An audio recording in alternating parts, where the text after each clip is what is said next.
coming to the 3-6, we come to the sixth line for the first time.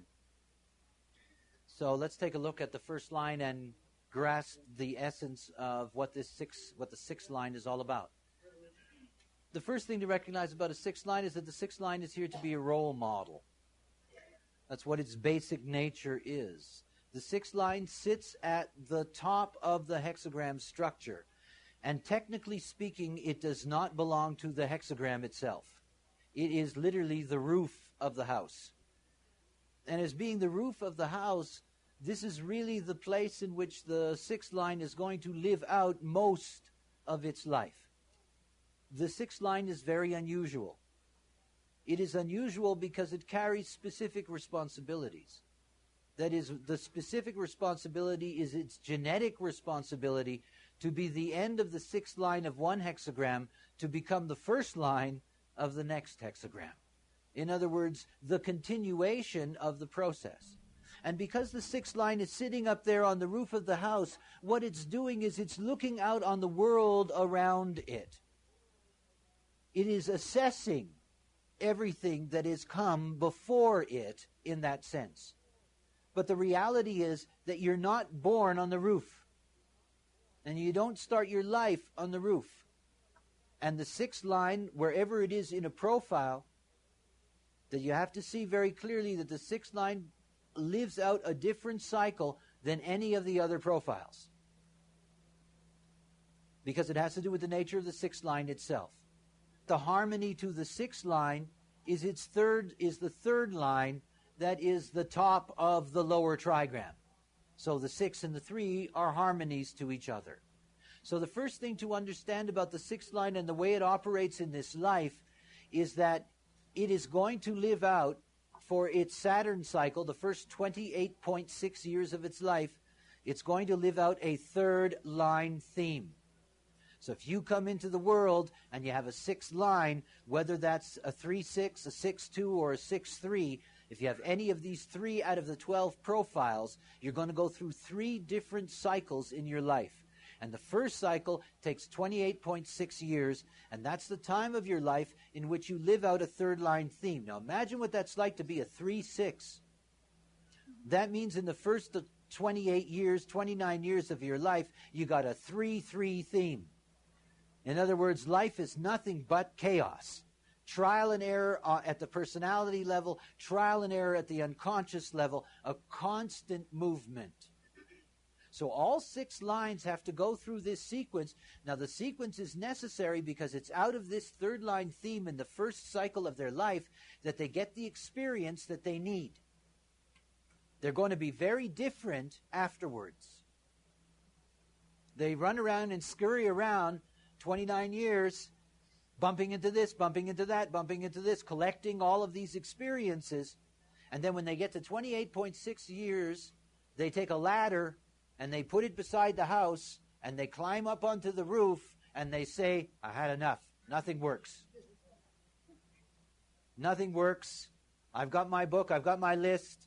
I got 8,000 things that don't work. I got 3 things that do. And one of them is that I can climb up this ladder and get on a roof. So what happens to the 6 line person is that by the time they're 28.6 years of age, they put the ladder by the roof, they go up onto the roof, and they stay there. They become aloof. They begin to disconnect from personally being involved in life. And in this process of disconnecting, the irony of that is that they begin to get their authority in life. You see, the moment that they sit up there on the roof and they start disconnecting personally, that's the moment that everybody else walking around down below says, I wonder what they see. Because they're the ones with the perspective up there on the roof. They're looking for the role model. They're looking for perfection. Nothing seeks out perfection more than the 6th line. It is looking for the holy grail of perfection. And when it discovers in its first 29 years that it's a myth, that there is no projection, and that it's overwhelmed by its double third line theme, that it's all pessimistic, it crawls up onto that roof and it's really disheartened. However, All 6 lines genetically are coupled with inherent optimism. Nothing has worked so far, but maybe if I sit up here long enough and I watch long enough, maybe I'll see something that actually works. So they become authorities. The classic of this is the 19th gate 6 line. It's called the recluse. It's the fool on the hill. And it's the great thing to understand about the power of the 6th line and how important it is, because it's the 6th line that gives the holy blessing. You know, you're blessed. It's okay. Hey, everybody has to find the 6th line in their life to bless them. They need it. They all go looking for it. So what happens is that the 6th line is sitting up there on the hill, and they're looking down on the village below, and the village is going about its village life.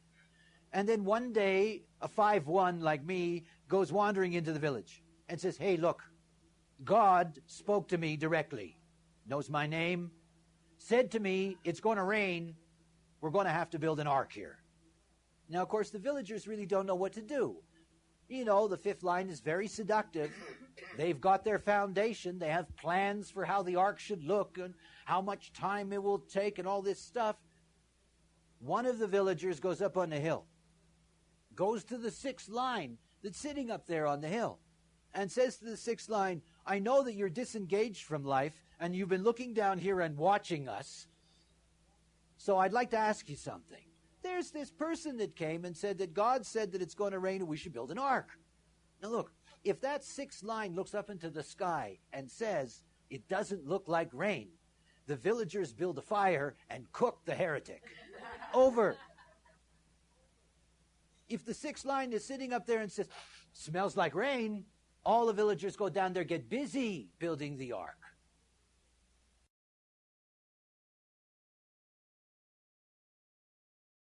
So think about the inherent power of the 6th line. It is there for confirmation. But there's something to deeply grasp about this, something that we touched on when we looked at the 3-5. This first part of their life, where they're going to have to live out this dynamic trial and error theme. The moment that they are made to feel uncomfortable, the moment they're made to feel inadequate, the moment that they see that their trial and error is nothing but pessimism, and that the pessimism is justified, when they climb up onto the roof, they don't have peripheral vision. They've been narrowed in the way that they see. And they're limited in what they can really look at and what they can be clear about. And at the moment that they recognize that their trial and error process is the basic ingredient of their wisdom later, is the moment that no longer is it a mistake, it's experience, it's the gathering of material so that eventually they can really be of value to the community that will be dependent on them for their confirmation. So that 6th line is going to go up on the roof and it's going to stay there for a cycle. That cycle is going to go from the Saturn return, which is at 28.6 years, and it's going to go until the Chiron return, which is approximately 51 years of age. The Chiron theme is deeply mysterious. It's mysterious at many levels. We could play all kinds of mystical stuff with this. First of all, it's only recent that it's discovered. In the 1970s, Chiron came to our attention. It's a physical object. It's basically probably frozen ice and dust. It's about the size of Manhattan Island, and it's in an orbit right in the middle between Saturn and Uranus. And when it was discovered, it was given this mythological name, which is about the healer-wounder theme in life. Yet one of the things to recognize about the Chiron theme, all 6 lines know this naturally. When they get to that point, it's usually around 50, 51 years of age. When they get to that point, they have to come down off the roof. You see, if they don't come down off the roof, they can't go to the next first line. They can't continue the process. And we have to have this genetic continuity, so we need them to come down. That's why they have a unique cycle compared to all other profiles. That 6th line, it's always being demanded upon it that it experience the nature of its hexagram, that it then rise above that and see all the other examples of that, And then finally, in recognizing what really works, to enter back into the world and be a living example rather than somebody that can point out where examples are.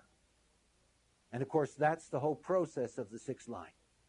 So it goes deep into life in its first 30 years, trial and error, all kinds of processes. Then it climbs up onto the roof of the house, and when it's 51 years of age, genetically, all 6 lines are forced off the ladder. That is not true for the rest of us. I mean, I'm a 5-1.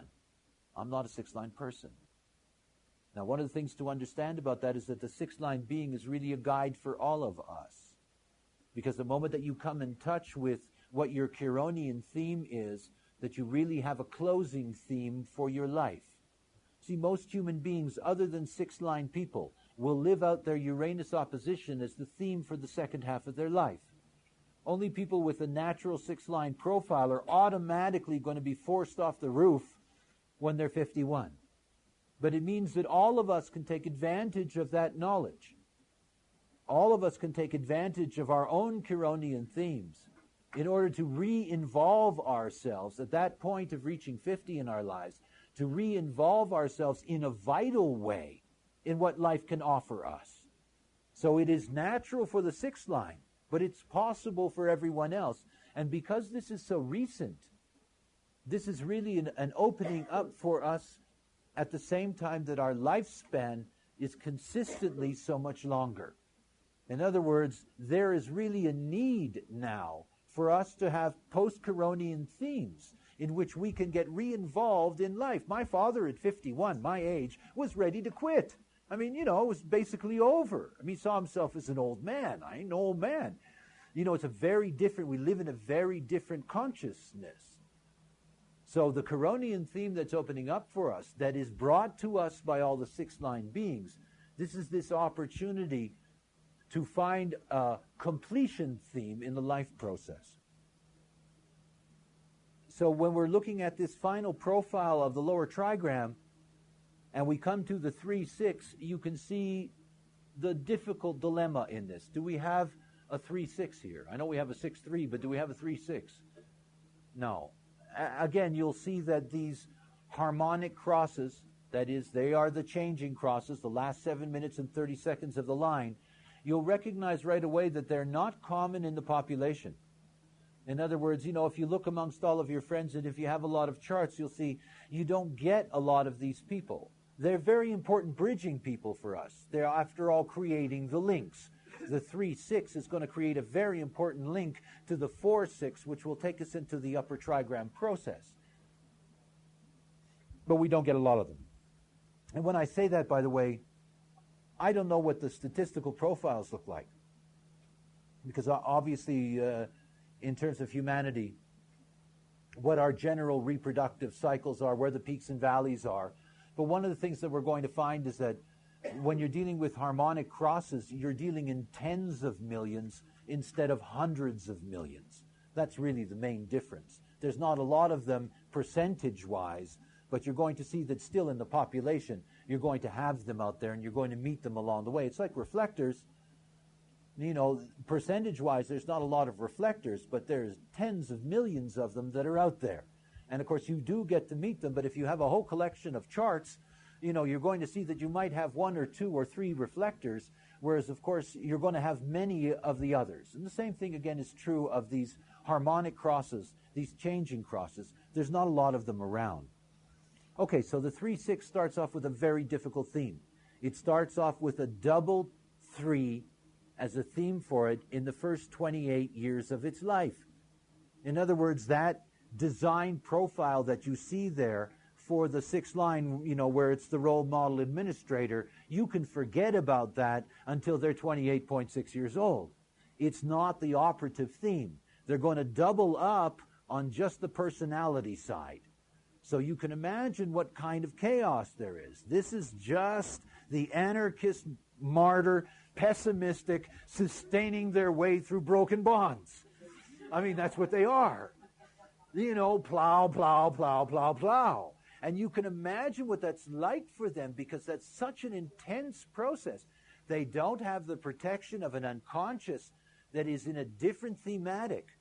They're just limited to that double three, and they're limited to all of that chaos and trial and error in their process. Obviously, if they're unaware of that, or if they are children and their parents are unaware of that, they are really going to be seen as problem children.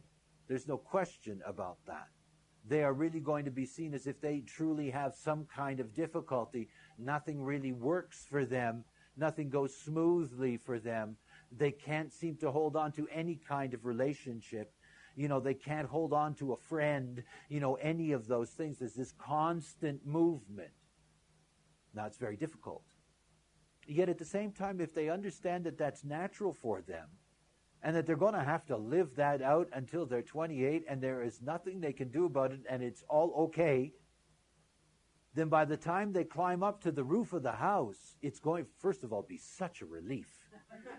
You can imagine the relief when that 6-line theme finally kicks in, and they can crawl up onto the roof and lie down there and say, oh, I'm out of it now. I'm saved. Now, if they go up there deep in their pessimism, truly uncomfortable within themselves and with the world, again, it's going to skewer the way in which they're going to look at the whole that they're observing. And one of the things that you will see about the nature of the 6th line is that it is here to be objective, and it's only through its objectivity that it can be honored. In the same way that the 5th line can only transpersonalize through being practical, that the 6th line can only transpersonalize through being objective. And without objectivity, they will not be respected. They will not get to live out their role. So objectivity is expected of them. That's why they're at their best when they get up onto the roof of the house. You see, they disengage from life. So everybody around them figures they're not subjective anymore. They don't really care what happens. They're just watching. And so they're easy people to go to. It's like, they're not involved, You see, the magic that is there for the 6th line is their process in finishing. They reach 50, 51, and all of a sudden the ladder is back up beside the house. And that ladder pulls them down.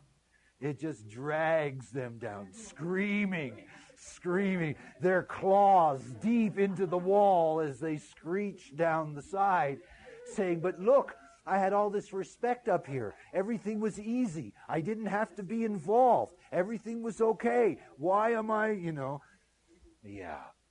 You see, because what it's all about is that at a certain point, the 6th line has to live out what its nature is. Its nature is to be a role model. Its nature is to be a role model, the role model. And it goes through the 3 phases that all role models must go through. They have to go through chaos.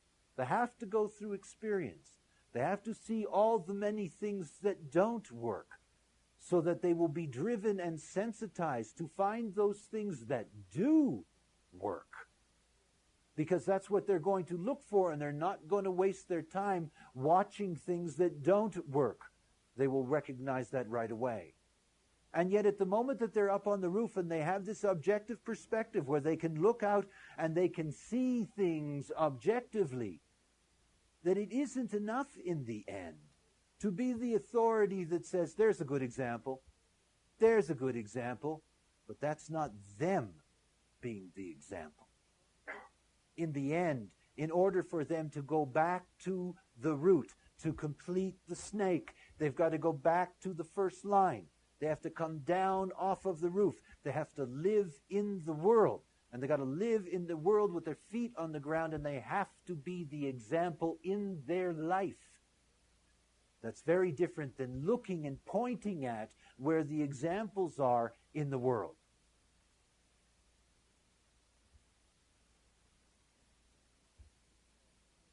When we come to the projected attitude, we have at the surface, we have the 3rd line anarchist.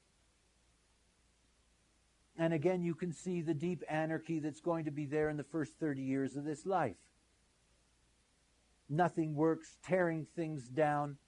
These are children that can get very destructive. They're the kind of kid, if a toy doesn't work, they smash it.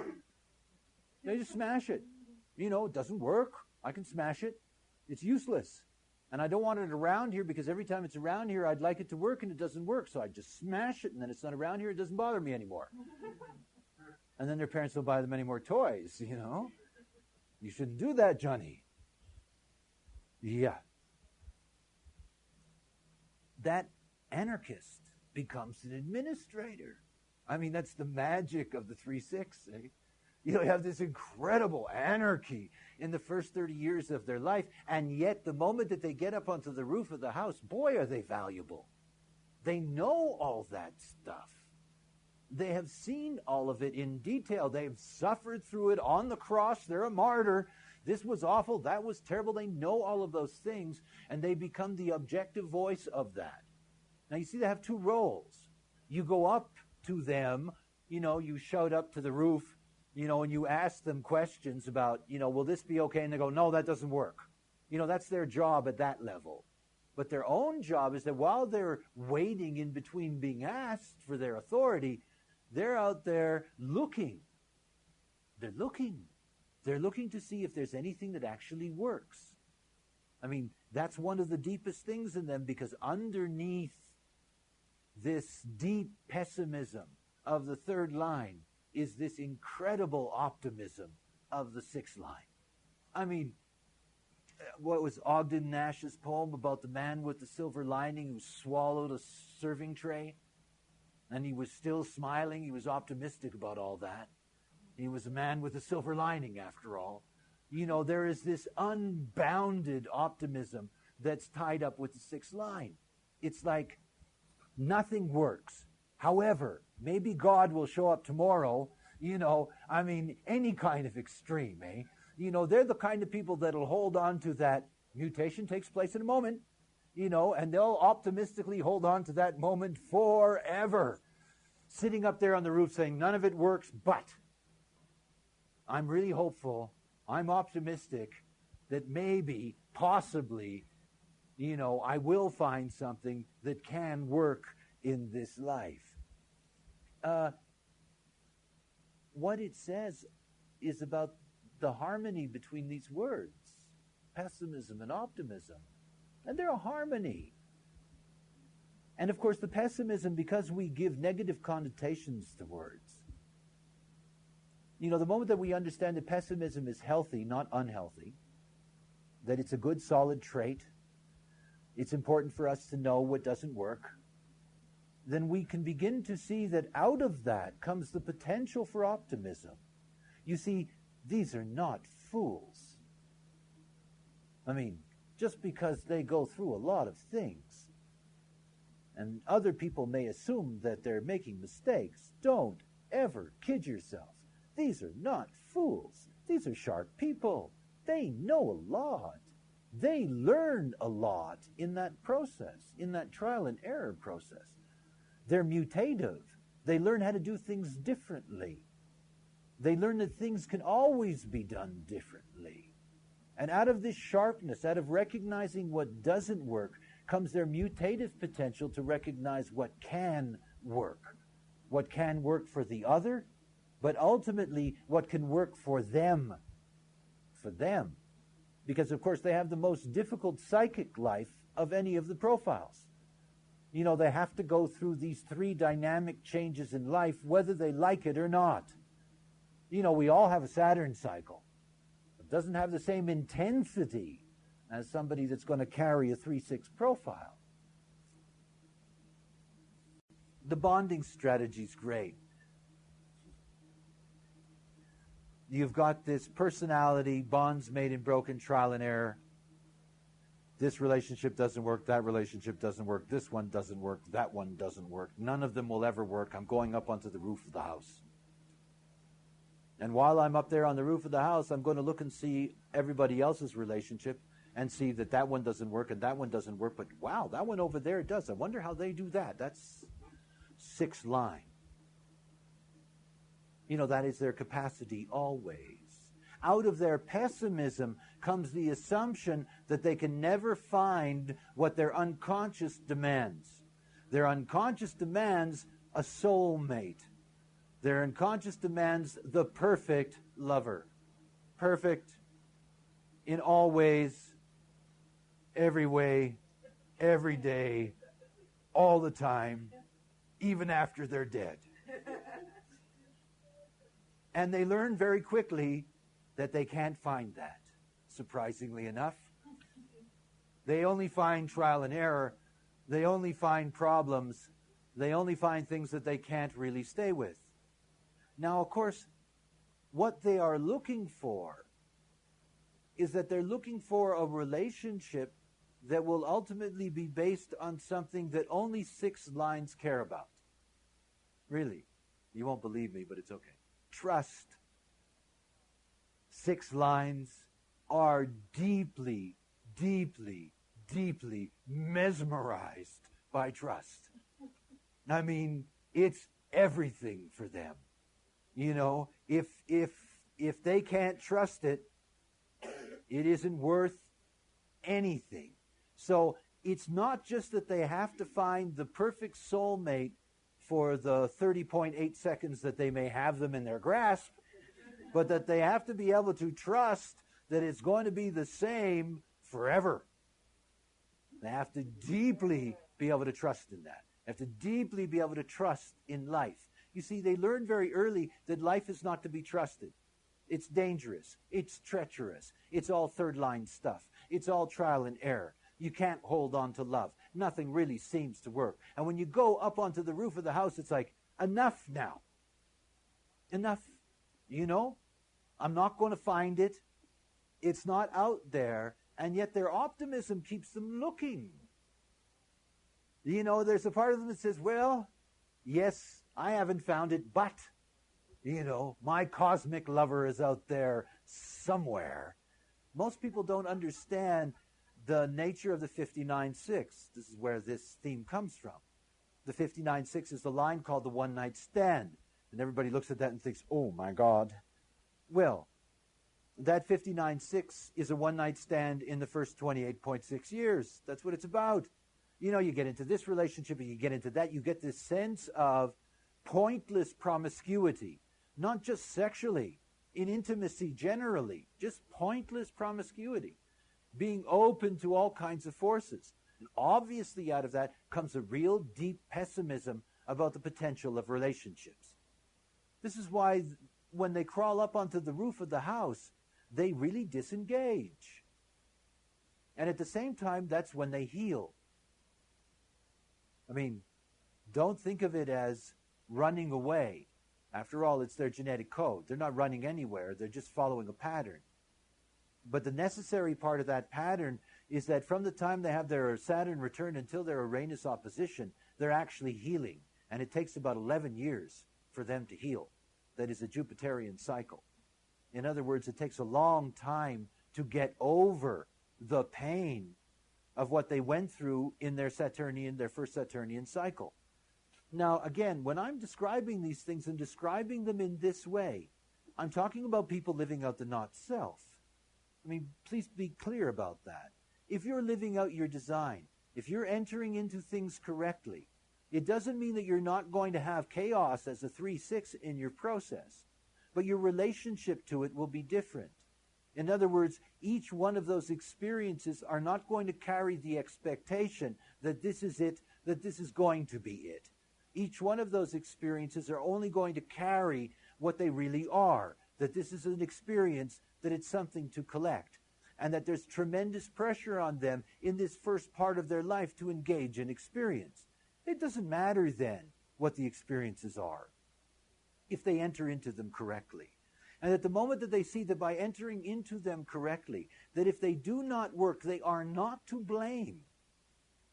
I mean, you know, blame, shame, and fault. You know, this is a horrible game in life.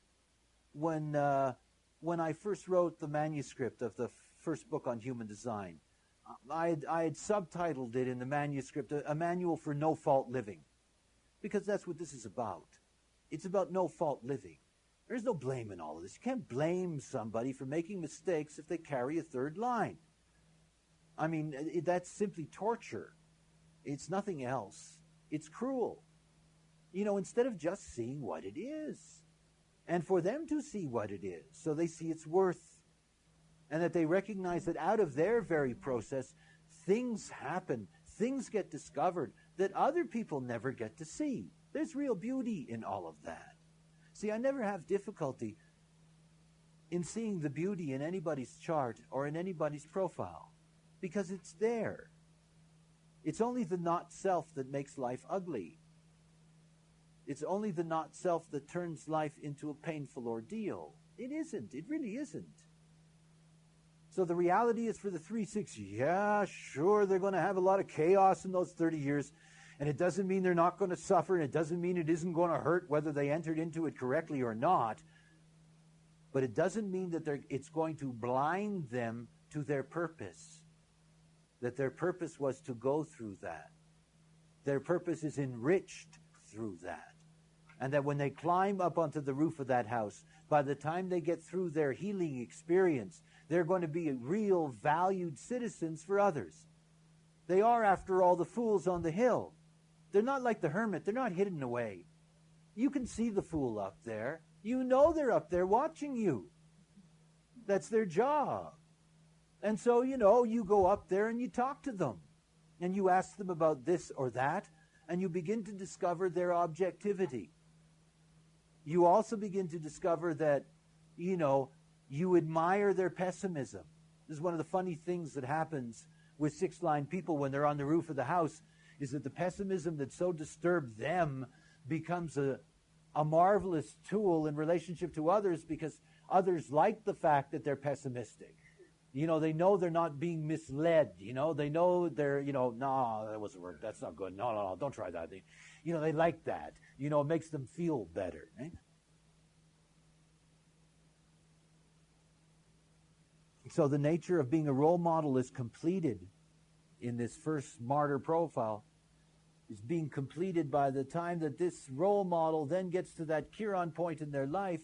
That 3-6 at that point, think about what's happened to them. They have all their experiences, they go through their healing, they disconnect, they watch the world, they start getting respect from the community around them, they start making money from that, they start building their reputation from that, it makes them feel good, they become a recognized authority for whatever it is, and then 51 comes around, and the ladder goes up beside the house, and their nails go into the wall as they screech down because they're losing it.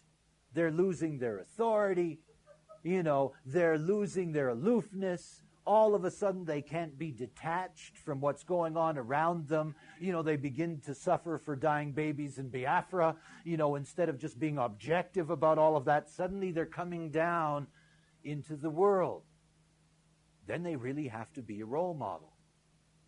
In other words, they have to be a living example. It's the greatest challenge. And it says something to all of us, that until we're 51 years old, none of us really have a chance to be a role model.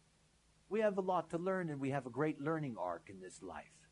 And it means that by the time we get to that point, we do have the equipment, the intelligence, to finally be able to live out the example of what it is to be us. All 6 lines teach us that. That when we get to that point in our life, it's essential for us to be the example ourselves, to be a role model ourselves, not to live out hypocrisy. And by hypocrisy, all I mean is to be able to say to others what is right, but not to be able to engage yourself. The little story I told you about the 5-1 coming to town and telling them about the rain coming. You see, when that 6th line is truly ready to come down off of the roof, when the villager comes up and says, this guy says it's going to rain, and he says we should build an ark, what we should do. When that 6th line looks up into the sky and says, smells like rain, says, come on, I'll go with you. Let's build this ark. The fool has to come down off of the hill. It's got to get its fingers dirty again. It's got to stand beside others and amongst them. And it's got to share in what it knows is correct as a living example. These are people that truly are, they can have light around them. And I'm always uncomfortable with fishy statements. However, there's real truth in that. That is, the living example is the most impressive thing that we have in life. It really is. And when our living examples are not the byproduct of propaganda, are not examples that are being offered to us or proffered to us, the moment that we really meet somebody who is an example in their own life, this has enormous impact on everybody that has access to them. So it's a very beautiful stage in their life, but it does mean that they have quite a trial to go through. In other words, they have to come down off of that roof. They have to give up the safety of what the roof has been to step back into a world that they know all too well is full of things that don't work. It's full of them. But then again, when they come back down, they're not looking for what works. They're living what they are. And that works. And that's their example. Eh? The aspire to role. We've seen, of course, the impressiveness of all third lines. That third lines have this deep capacity to sustain, to stay with things, to not give up. It's why they can, build up such a martyr business. You hit them and they stand up, and you hit them and they stand up, and you hit them and they stand up. And, they don't just turn the other cheek, they turn all their cheeks. They keep on doing it. So, at one level they can be very impressive, but of course if you keep on doing that and you keep on living that out, what you think about yourself and how you feel about yourself can be horrendous.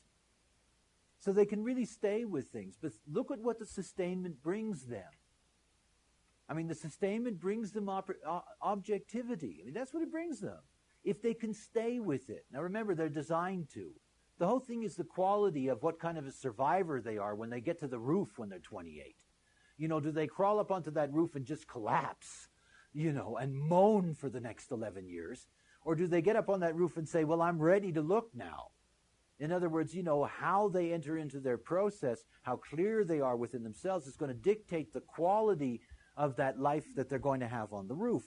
But it leads to objectivity. It means that the longer they can sustain, the more they can sustain, the more experiences they can accumulate without them being scars. It's not about being wounded. It's not about seeing oneself as being less able or capable. It's just about recognizing that's your trip. You got to go through the experiences. You have to collect them. Your opportunity will come. Your life will stabilize. You're really going to have an opportunity of years on the roof. Everything's going to be okay. As long as they know that, then they're going to get to that point, and their objectivity is what's really of value to us. I mean, after all, if you look at all these profiles, it's only the sixth line that brings us any objectivity. Everything else is deeply subjective. So we need to have them not distorted in the first part of their process. We need them to see clearly that the bad experiences that they put far away may have been one of the most important experiences that they've had. And that the material and the lessons from those experiences, rather than being suppressed, repressed, or whatever kind of language you want to use, they are experiences that are necessary for the ultimate objectivity. In the sexuality, in the bonding, with the bonds made and broken in the soulmate, I was there a few moments ago, and when we were looking at that, we saw very clearly that the sixth line has a real dilemma in terms of its sexuality. A lot of trial and error in the first part of its process, and then its need to be aloof, its need to separate itself. Now, usually what happens is that, these are not people that live alone. These are not hermits. They can become aloof with partners. It's just about separating themselves, disconnecting themselves in a general sense, but finding a place where they can be safe, where they can be protected, and at the same time still have the advantage of being able to look out on the world around them. Now, of course, you have to see that only when they are at the end of their process, in other words, only when they get to the Chironian point, can they really discover what a soulmate is. In other words, they go through this process while they're up on the roof, looking around at all the possibilities of the examples of what relationships can be. And they'll be comparing that to what they know relationships are, always looking to see if there is a perfection possible. After all, the sixth line is looking for perfection always. When they have to enter back into the world, when they have to come down off of the roof, then they have to have a relationship that is free of question. In other words, they have to see it is correct for them. And they have to be able to be themselves in that relationship. And if they can be themselves in that relationship, they have found what is necessary. After all, that is what it's about for the sixth line when it comes back into the world, is to see that in being itself, in following its own nature, it is an example and its life is correct for it. No longer trial and error. No longer questioning. Simply being there and being in their role. Now, by the way, there are very few 3/6s that get to that point. We will see tomorrow when you're dealing with the personality sixth line, both in the 6-2 and the 6-3, that it's much more common for them to successfully move through their Chironian phase.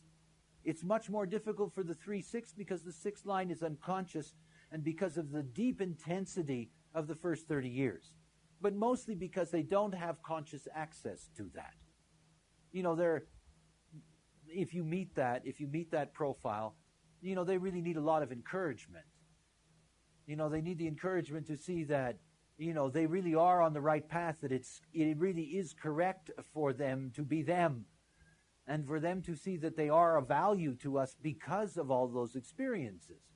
But it's much more difficult for them to finish their Chiron process, just like it is for the rest of us who don't have six-line themes in our profile.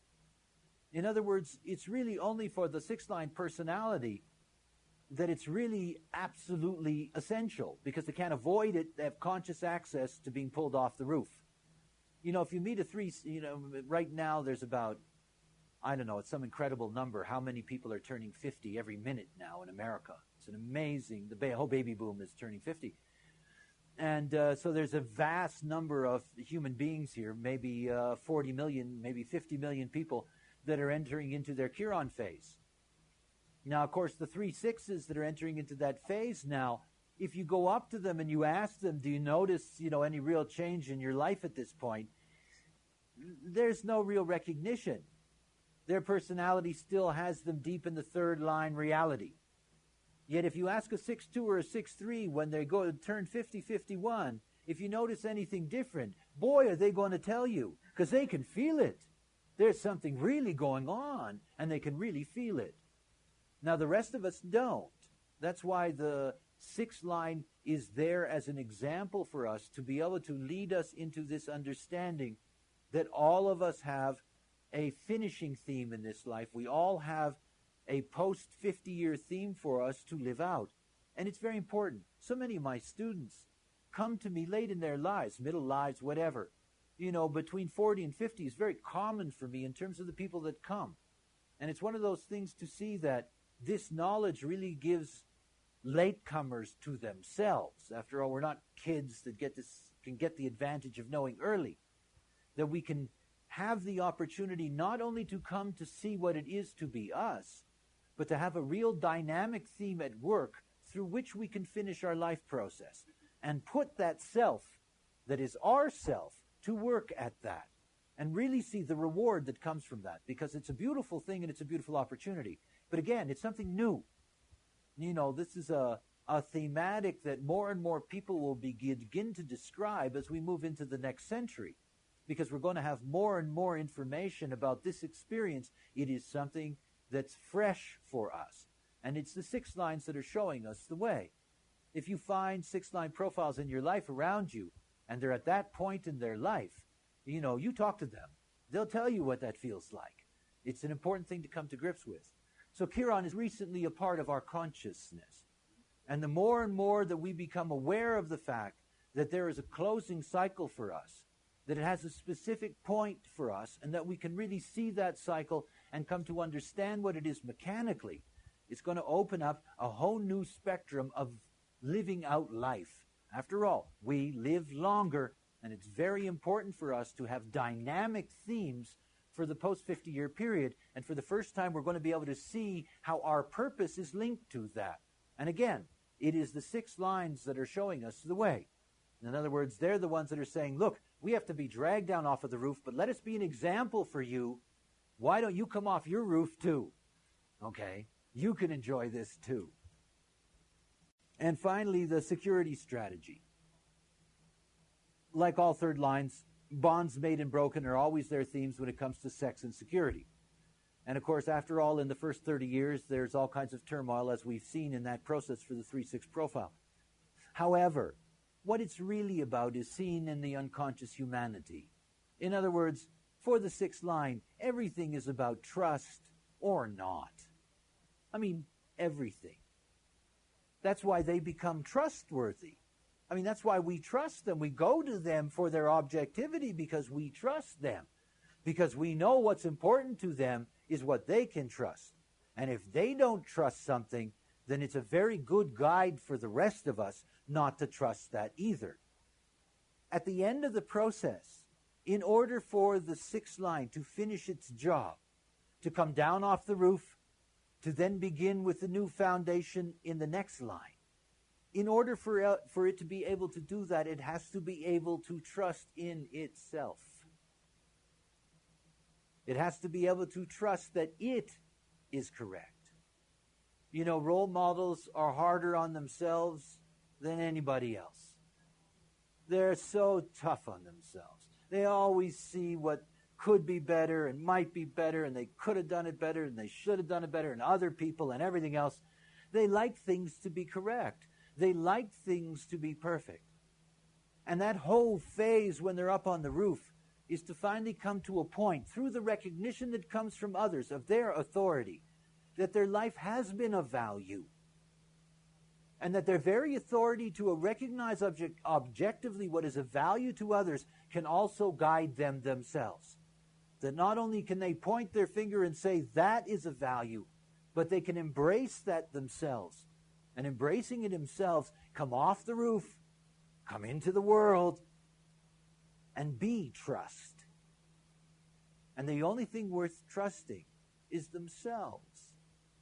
If you can trust in yourself, if you can trust in your own decision-making process, if you can trust in your authority, if you can trust in your type, then you'll be able to see that you can enter into the world, that you can be your example, and that you can be fulfilled in this life.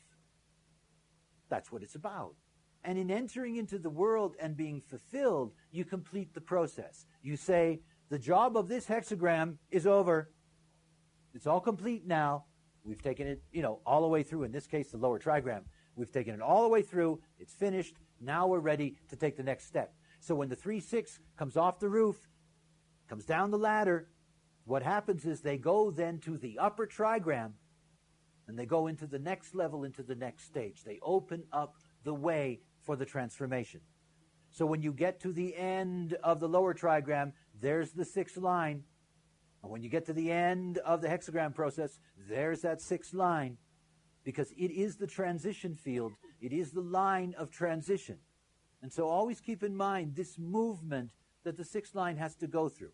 The other thing is, please recognize that that is true for all the 6 lines that you have in your design. In other words, you might have the 7-6. And what that means is that as the 7-6, you're going to live out the 7-3 for the first 30 years. In other words, you're going to be an anarchist before you can become an administrator. And it doesn't matter whether that's your profile or not.